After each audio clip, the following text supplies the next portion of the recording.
2023 summer movie season has come to an end, and it's been a bizarre summer. A movie with multiple Batmen bombed at the box office. A movie which was distributed by Angel Studios grossed more money domestically than Mission Impossible, Indiana Jones, and Pixar's Elemental. And Barbenheimer blew away everyone's expectations. But I'm not the box office guy, I'm the ranking guy. So today we're gonna stop and rank all 29 summer 2023 movies that I saw, from the worst to the best.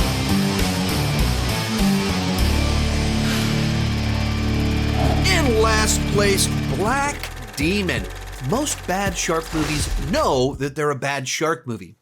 Black Demon seems to think that it's a serious exploration about the dangers of corporate greed, and it's a character study about a man who lost his way but rediscovers his value set, his faith, and his family through this adventure trying to survive a gigantic megalodon shark attacking an oil rig. I mean, this movie has all the plot beats of the schlockiest of bad shark movies, minus all of the fun. Why so serious? Minus all of the self-awareness. So much of the movie is just people like shouting at each other, yelling at each other, or overly serious movies trying to draw out big emotions or make something seem a lot more important than it really is. And no excuses either.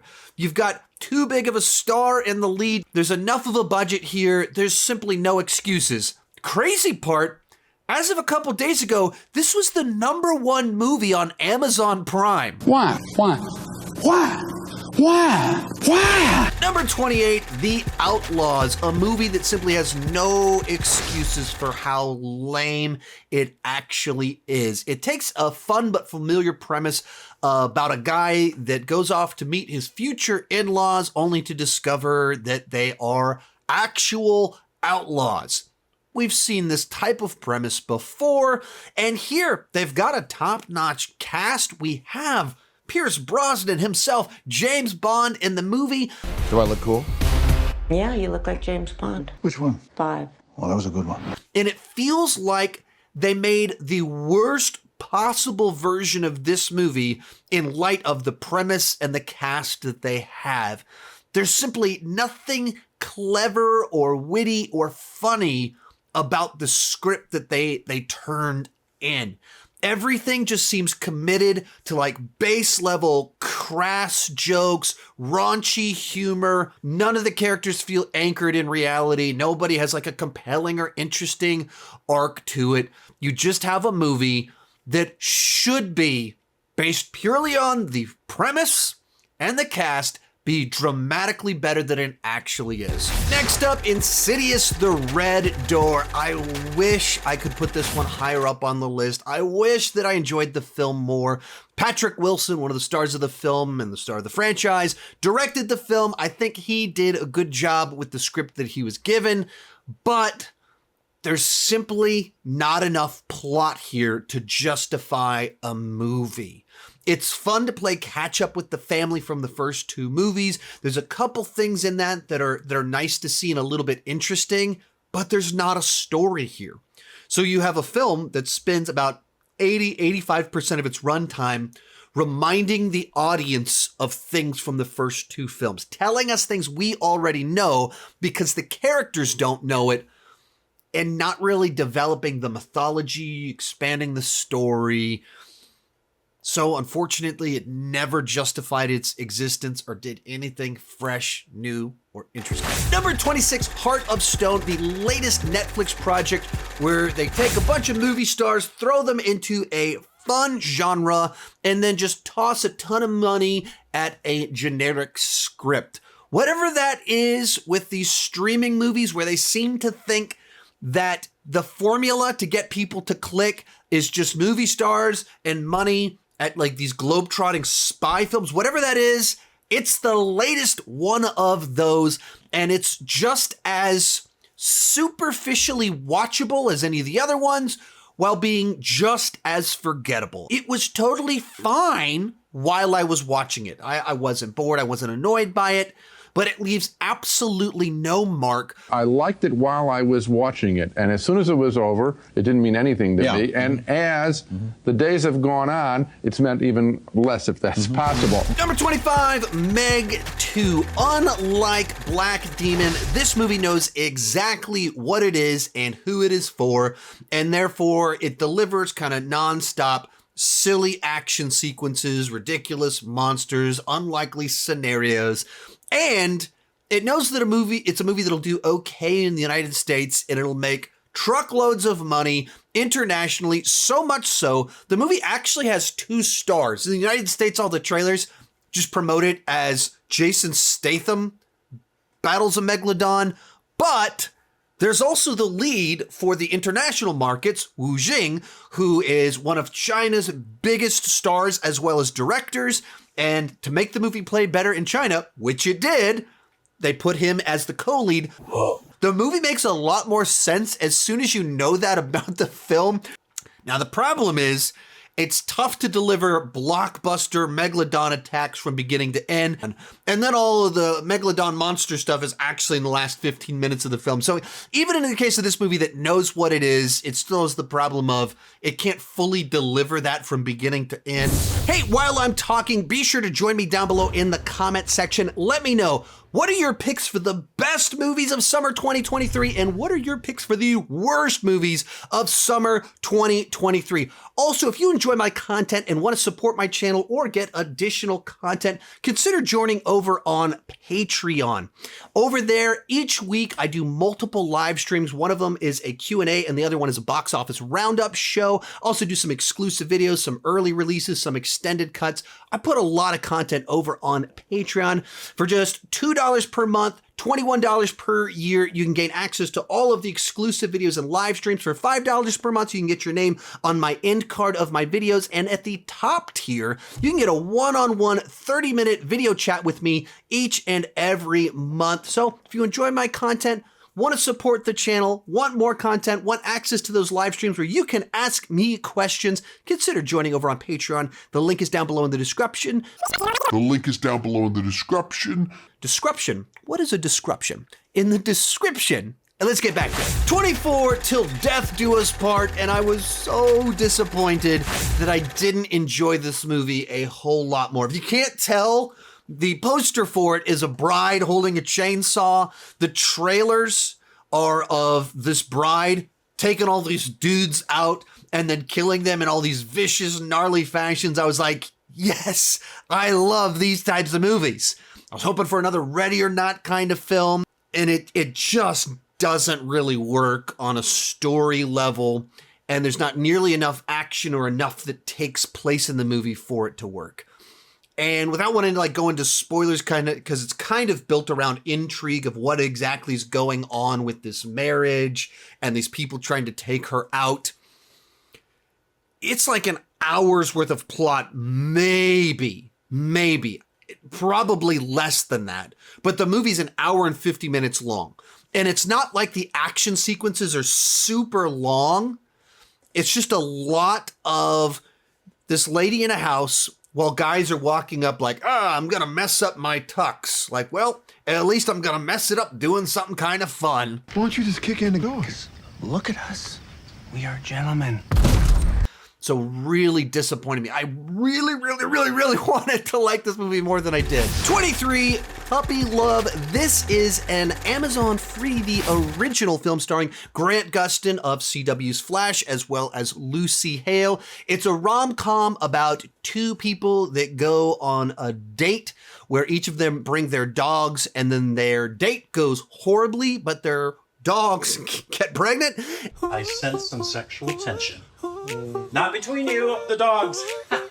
And so their 2 lives are kind of pulled together over the fact that they're going to be puppy grandparents together, and then it kind of plays out our rom-com. So kind of an awkward setup for a rom-com. The 2 leads are charming and fun, and I kind of bought into their dynamic as the movie went along.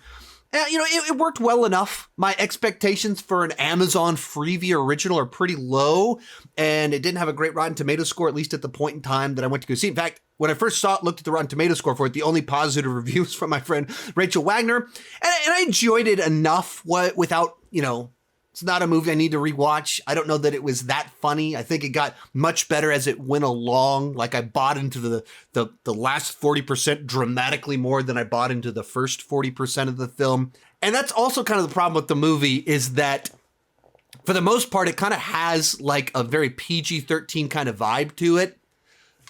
But then it has very crass R-rated language that just doesn't need to be there. And it doesn't really pick one. So it's in this weird middle of very PG-13 feeling movie with R-rated language and not all that memorable, but also not that bad either. It was fine. I enjoyed it enough. Then we have The Boogeyman, the latest adaptation of a writing from Stephen King, or an idea from Stephen King. And it's a perfectly serviceable haunted house movie about a family with trauma that are trying to work through issues of their past while their house is possessed.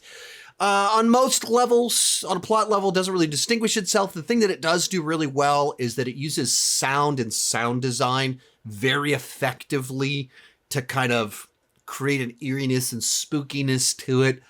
But there's a lot of movies like this. It's another one where they cast like a really good actor to write to play a pretty thin character on the page. So another one, it's fine. It did a good enough job without doing anything particularly remarkable. Speaking of haunted house movies, The Haunted Mansion, the latest adaptation of a Disney attraction. And kind of like what I said about The Boogeyman, it's a movie that is good enough.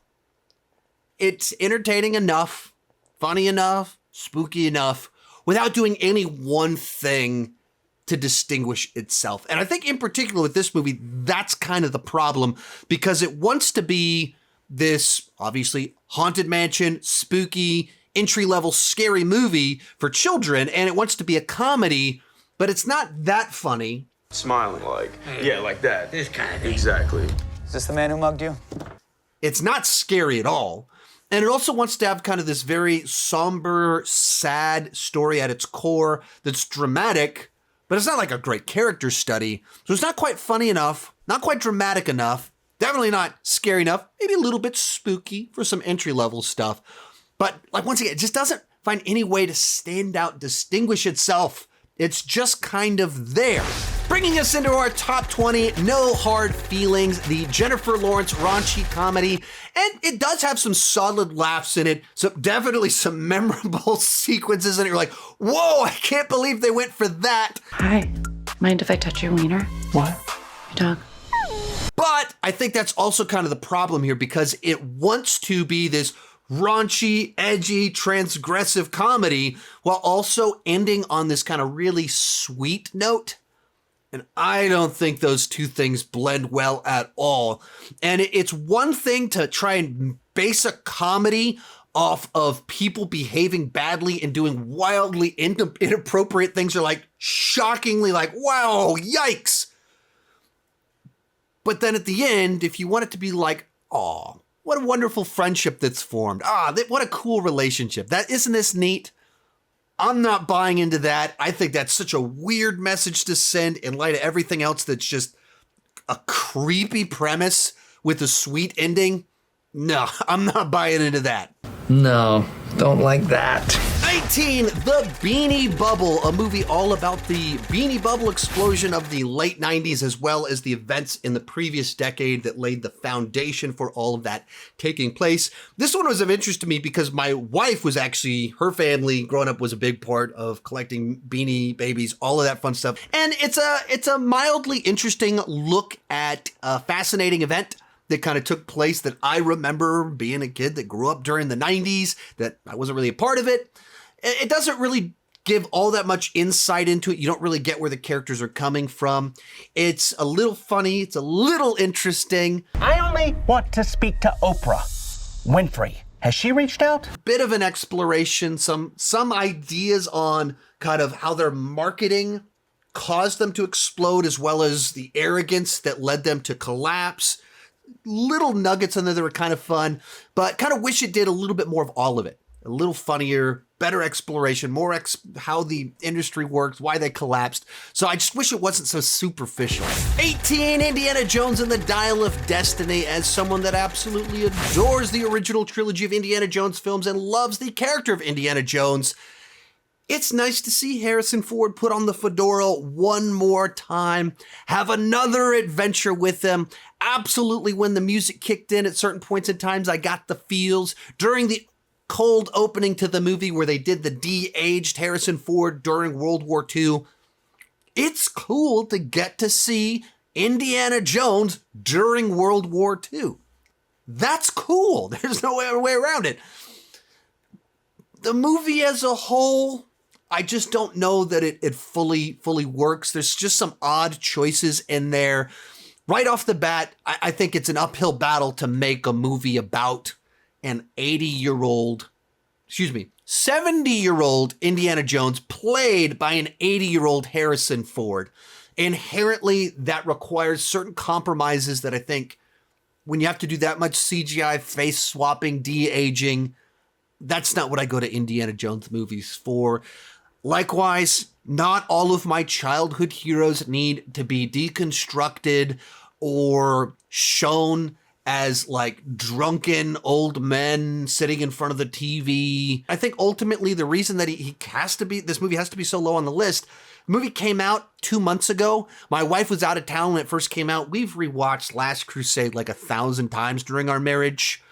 We've gone to the movies quite a few times over the last few months, and we never went to go see Dial of Destiny. Like, it wasn't a movie that she was rushing to go see or one that I was like, oh, you gotta see this. I'm very disappointed. Next up, Transformers Rise of the Beasts. I thought this was a pretty good Transformers movies that has some big spectacle. It expands the lore. It has some character work. The humans aren't totally superficial. And it has a plot that you can follow. We established there's a doodad out there that everyone's trying to get. Throughout the course of the movie, we're told why each group wants it. We know the consequences if they don't get it. We know what they get if they do get it. And so it has a much clearer plot than the vast majority of the Transformers movies. And I think the whole thing that holds it back is that, once again, like several other movies on this list, it doesn't do any one thing particularly well.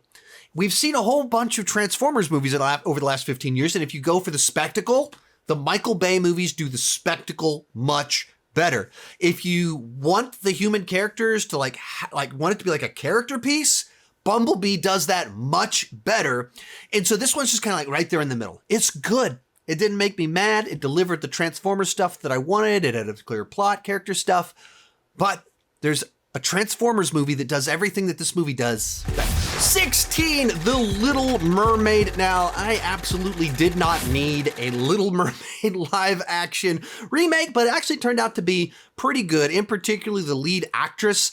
I think she's very charming in the role, and she kind of has this naive energy and likability around her. In particular, big chunks of the movie, she can't talk, and she has an emotive face. And so a lot of things about it worked much better than I was expecting it to. Does it need to be over 2 hours long? Did we need to add 30 minutes to The Little Mermaid? No. Are there all kinds of weird casting choices with this movie that just make you scratch your head because they make no actual sense and require the movie to start explaining away these casting choices? Absolutely, that's the case. But is this a movie that I think is better than it had any right to be? I'd probably say so. And as someone that took my daughter and one of her friends to go see it early, I actually took both of my daughters and one of her friends to go see it early, they absolutely loved this film. I'm not the target audience for a Little Mermaid film. The little girls, though, loved this movie. Number 15, Fast X, the 10th movie in the main run of Fast and the Furious movies. By now, you know if this is your franchise or not. You know if you're still having fun with the absurdity and Dom's obsession with family, or are you someone that's like, they should have ended with the 7th one. These are my dumb fun movies. My wife and I love to go see them, and we know what we're getting. They're indefensible. These are absolutely, as I call them, Taco Bell movies, cinematic fast food. They're very digestible. You know they're not good for you, but you still have a lot of fun consuming it. It's so dumb. It's brilliant. That's what this is. I think the plot here was maybe a little bit clearer, made a bit more sense, had more personal stakes than the last couple, so you can get invested in it a little bit better. I think Jason Momoa is better than our villain that we had in the last couple of movies. So a couple things that I think brought some focus in a little bit on them. Not quite as stupid as Cars in Space, but still delivering the ridiculous stuff that I want. So I'm still having fun. Then we have Barbie, the movie of the summer, highest grossing film of the year, first movie directed by a woman to crack $1 billion, highest grossing live action comedy of all time. The movie that just dramatically overperformed even the most generous of expectations. The movie that absolutely everyone has an opinion on. And as for me, I thought parts of it were really funny. No, I won't let you do just one appendectomy. But I'm a man. But not a doctor. Can I talk to a doctor? You are talking to a doctor. Parts of it were really clever. There's some very cool production design going on. Definitely thought got awfully preachy in the last 40% of the movie, where it just started to literally monologue at the audience. And as a dad of two different girls who are in the age where they're still playing with Barbies, watching the animated Barbie movies, very frustrating for me that this is a movie that was made for grown-ups and not for them. That's just so peculiar to me. It's all based off prior knowledge rather than being an on-ramp that I would say my daughters could watch it and understand the discussion. It was just all go over their head because it's just like patriarchy. Get it? Patriarchy. At the same time, I think the movie has sat well with me simply because it's a movie that did its job of getting people talking. Been having a strange reaction to this picture. Everyone has a passionate opinion about this film. Even people that watched it were like, it's mid. They're passionate about that because it's like, why is this movie making so much money? It's like right there in the middle. It didn't go hard enough on its message. And if a movie's job is to be superficially entertaining while causing much deeper conversations, it did its job. It got people talking. Actually, it sat pretty well with me, and it's made me want to rewatch the movie much more so than I did when I left the theater. 13, Elemental, the little Pixar film that could. This movie opened to disastrous numbers, and then it just had great legs, and it's gone on to be actually profitable for Pixar and Disney Pixar's highest grossing animated film since COVID. As for me, what did I think about the movie? I thought it was a fun little Pixar rom-com. I don't know why you'd spend $200 million on a rom-com, but was there some cool animation? Yes. Did I buy into the little rom-com story about two people from different sides of the town, different socioeconomic classes, using a pretty heavy-handed metaphor about the elements and how they don't mix, and society and how different groups aren't supposed to mix? Pretty heavy-handed, but also pretty effective at the same time. When I left the theater with my daughters, my youngest was, I want to be Ember for Halloween. I was like, Karis, it's a bad idea to set yourself on fire for Halloween, but all right, if that's what you want, we can do that. But yeah, I mean, I think it was enjoyable. It was cute and charming. Not one that I'm like, wow, Pixar's done it again, but it was good. It was solidly entertaining. Next up, Blue Beetle, the latest DC film. Maybe a DCEU film, maybe the first hero of the DCU. Any way you blend it, you've got a movie that sticks a little bit too close to the superhero formula, feels a little bit too familiar in regards to certain plot beats that are a lot like both Iron Man and Ant-Man, but it finds a way to stand out through a charming cast and this strong focus on family. I think he likes me. And not just in this kind of generic concept of family, but like our lead character's family is along for the whole adventure with him. They're getting in on the action. And that was a lot of fun to see. And so a movie that might be familiar, but I had a lot of fun with it. Number 11, Blackberry. It appears 2023 is the year for movies about products. Another solid, interesting look at the rise and fall of a product that I remember. And as it turns out, I was very late to the Blackberry party. I bought my first Blackberry as the company was imploding and collapsing. Anyway, what the movie does pretty well is it plays it in kind of a documentary style where you're just kind of a person in the room watching these events unfold of how kind of these tech guys with an idea but without a sense of business get connected with this business guy who's kind of through sheer willpower can get things done, but also has some integrity issues, serious integrity issues. Should Doug come with us, or? No. You want to be great, you need to sacrifice. And the more painful the sacrifice, the greater you'll be. And so through this combination, you watch the rise, but you also can see how this thing is a house of cards that's going to come crumbling down. And you watch as the worst of their tendencies kind of come out. So it's a pretty interesting little watch. I thought it was one that got better as it went along, where the first third I was like, okay, what's kind of going on here? And then it started getting good in the middle and ended on a nice solid note.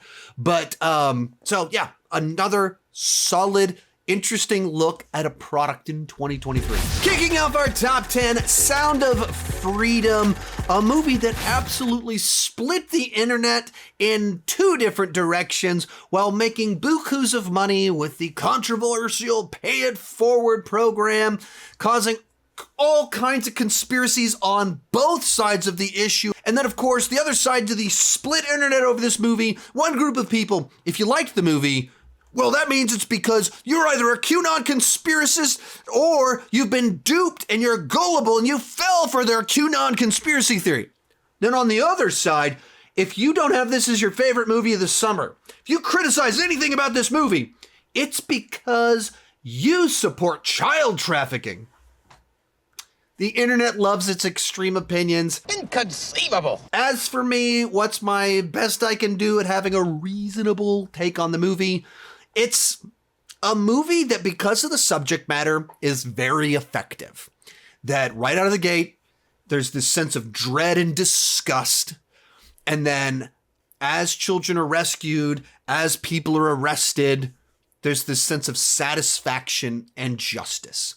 You know, it's a fairly straightforward thriller on a script level. Maybe it's a little bit too long, but I think it's effective enough at what it's doing. And I thought it was a film that it did its job.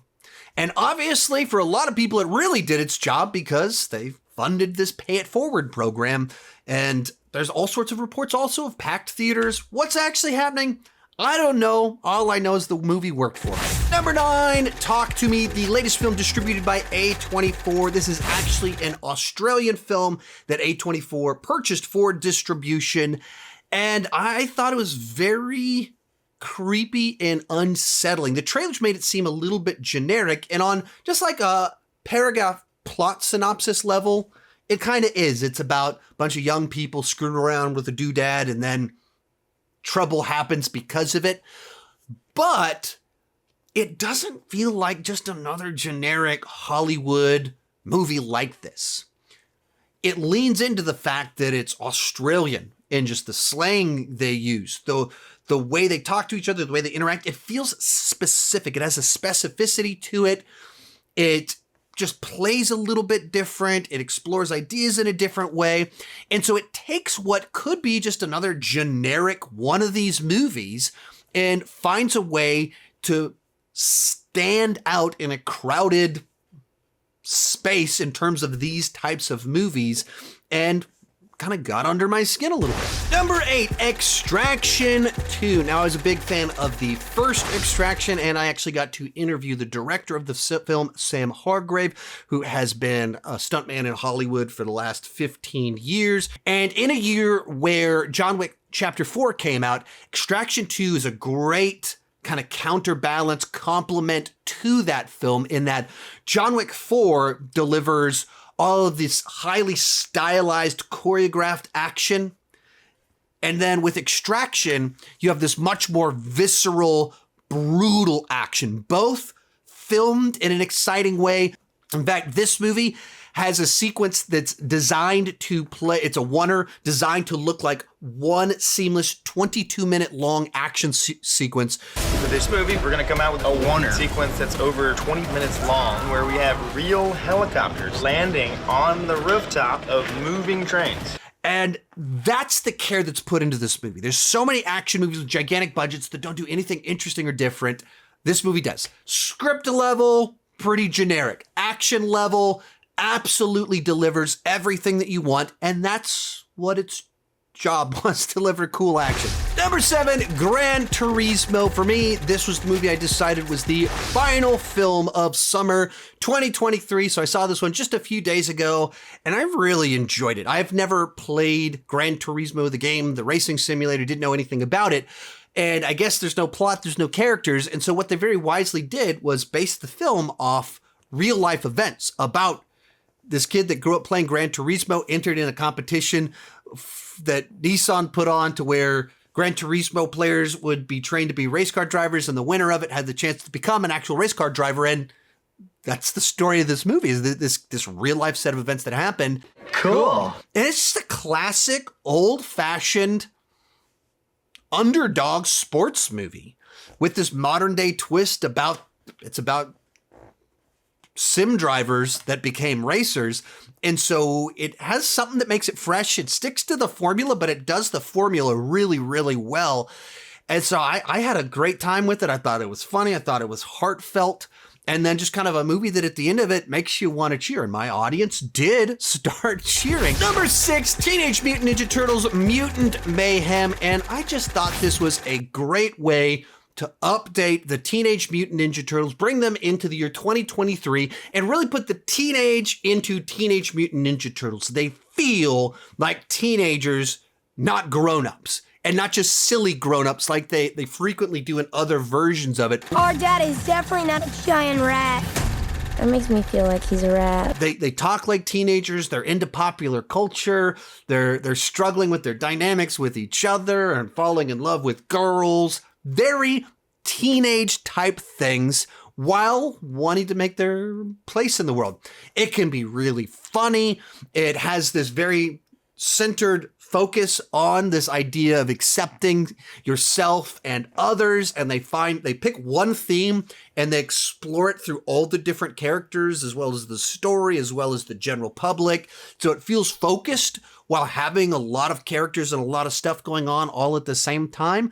So I think and then it looks very cool. That there's just this revival in animation over the last few years of finding creative new ways to do animation that looks 2D or hand-drawn with all the benefits of computer animation. So it just looks cool, is entertaining, had a great time with it. My kids loved it. In 5th place, The Flash, a movie that I saw at one of the early fan screenings. I had an absolute blast with it. I loved it. Put out my review, and then all these other reviews started to come out from people that were less enthusiastic about the film. So I started to second guess myself. I feel like I'm taking crazy pills! But at the end of the day, this movie worked for me on a story level, and that's a lot more important to me than does the CGI suck, which the CGI does suck, but they told a story that I bought into, and they had a conflict in it and kind of resolution at the end that's very different for the genre, where it's about this hero that has his character arc in learning to let go is the journey. That's the conflict in the third act that has to be resolved more so than just defeating a big gigantic army. There's some implications that are a little bit tricky, but it's interesting, it's different, and it makes for something that's a very emotionally resonant. I've suspected that one of the big disconnects with this film is that a lot of the specifics about the plot, the fan service, Michael Keaton, play a lot more to an older audience, both, and Michael Keaton was Batman a long time ago, but also the idea of longing to interact with someone that you lost isn't something you resonate with as much when you're 15 or 20 or 25. And so if you buy into that element of the story, that journey that you're on, a lot of the other stuff becomes secondary. And that's what my experience was with the film. And I'm still a little bit confused why so many people hated it. Number 4, Oppenheimer. Christopher Nolan is a top 5 director of all time for me. I absolutely love his work, and anything that he puts out is one of my most anticipated films of the year. So naturally, I was very excited to check out Oppenheimer, despite the fact that Oppenheimer himself is not someone that was dying to have a movie about, but I'm dying to see any movie that Christopher Nolan puts out. And once again, Christopher Nolan delivered. He found a way to take a movie that it's 90 minutes about science and 90 minutes about Senate hearings and about 1 minute of bomb going off and just make this captivating film. Kind of sucked me into this world and made me interested in things that I've never been interested in before. It made me afraid of the world in ways I was never afraid of the world before. It's filled with fantastic performances. And I haven't heard enough people talking about this. This might be Christopher Nolan's funniest film. Not that this is a comedy, but it just has like a steady stream of these just little amusing moments to break the monotony of science and Senate hearings. Chances are near zero. Near zero. What do you want from theory alone? Zero would be nice. Then again, it's also a 3-hour movie, so this has a lot of anything that's in it. Took subject matter I wasn't immediately interested in and made it compelling all through just Christopher Nolan craftsmanship and what he does well and can make anything interesting. Real quick before I give you my top 3, remember to join me down below in the comment section. Let me know, what are your picks for the best and the worst movies of summer 2023. And if I missed a movie that you think I'd like, let me know about it down below in the comment section.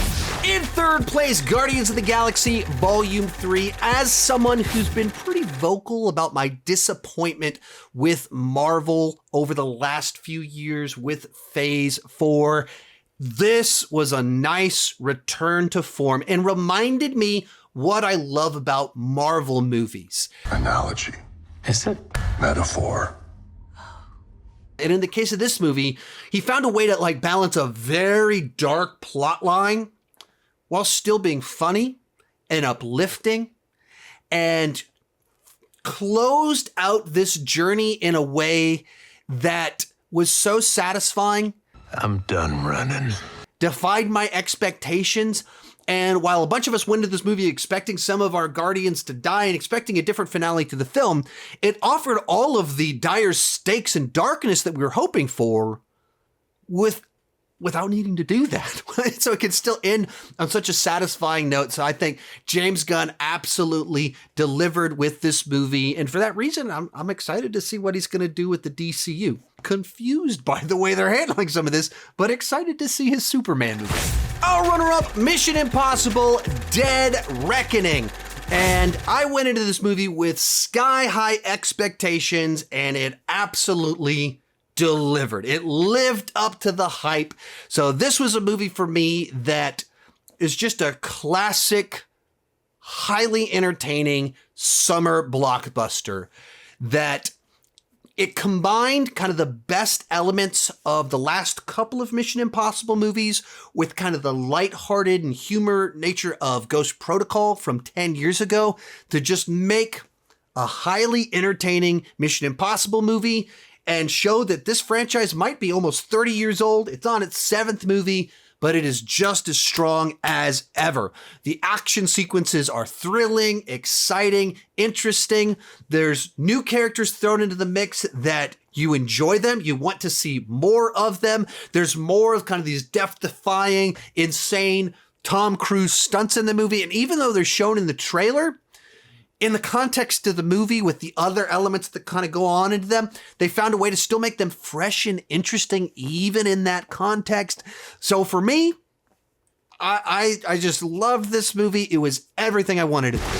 But coming in at number 1, Spider-Man Across the Spider-Verse, a movie that found a way to push the boundaries of all of the categories that it's in. But that was awesome. As a comic book movie, it took this idea of multiverse and just really leaned into it, built a whole mythology surrounding it, as idea of a Spider-Man movie, and just celebrates all of the Spider-Man stuff and brings all of it into this shared canon of this movie. And as an animated film, it is unlike any animated film I have ever seen in that every frame is designed like a work of art.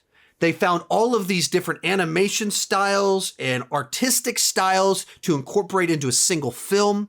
There's all these sequences that do things that you can only do in animation. So it did everything that it needs to do. It was perfect. Perfect. Everything, down to the last minute details. Can't wait to see Spider-Man Beyond the Spider-Verse whenever that happens. So it comes in at number 1. If you like Sean Chandler Talks About and want to support the channel and get additional content, consider joining over on Patreon. I do weekly live streams answering questions as well as doing a box office roundup for $2 per month. You gain access to all of the exclusive videos and live streams. For $5 a month, you get your name on the end card, like all of these guys right down here. And at the top tier, you get a one-on-one video chat with me. If you enjoy my content, want more of it, consider joining over on Patreon. The link is down below in the description. And keep talking movies and TV too much. Bye-bye.